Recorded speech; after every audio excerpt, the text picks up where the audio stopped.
Another day, another basketball stories na naman ang pagkikwentuhan natin.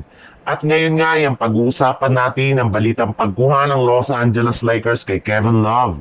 At ang balitang may naglaro na nga daw sa Golden State Warriors na bagong player.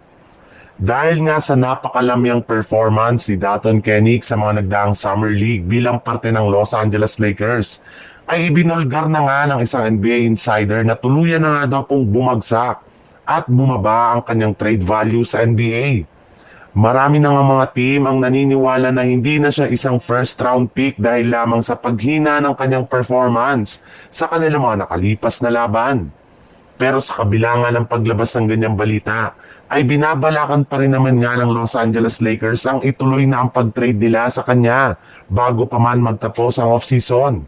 Sa pagkakakuha nga ng kanilang team kay Jake LaRavia, ay nawala na nga siya ng pwesto at role sa kanilang lineup kaya mas mabuti nga daw na gamitin na lamang nila ito upang sa ganoon ay makakuha pa sila ng isang bagong trade and D na siyang mas makakatulong kina LeBron James at Luka Doncic sa kanilang kampanya next season. Sa katunayan, pwedeng-pwede nga nila siyang gamitin para makuha nila ang isa sa kanilang pinaka-target na player ngayong off-season na si Jrue Holiday mula sa Portland Trail Blazer.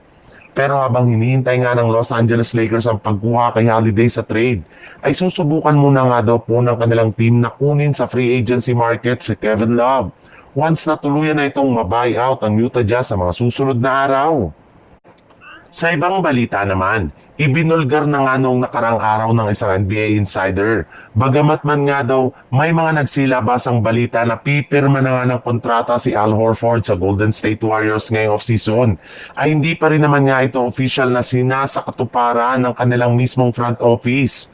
Kaya medyo naguguluhan na nga po ngayon ang kanilang mga fans kung matutuloy pa nga ba ang pagkuha nila kay Horford.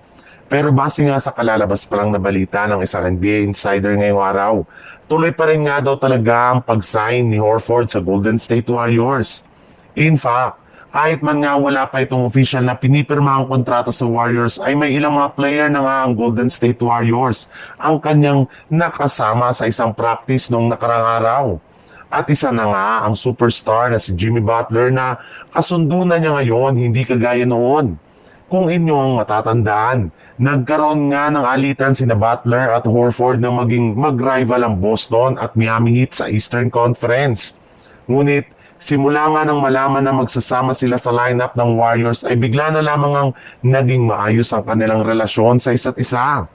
Nakita pa nga ang dalawang ito na nag-uusap at nagtatawanan habang sila ay magkasamang nag-ensayo ng mga nagdaang araw.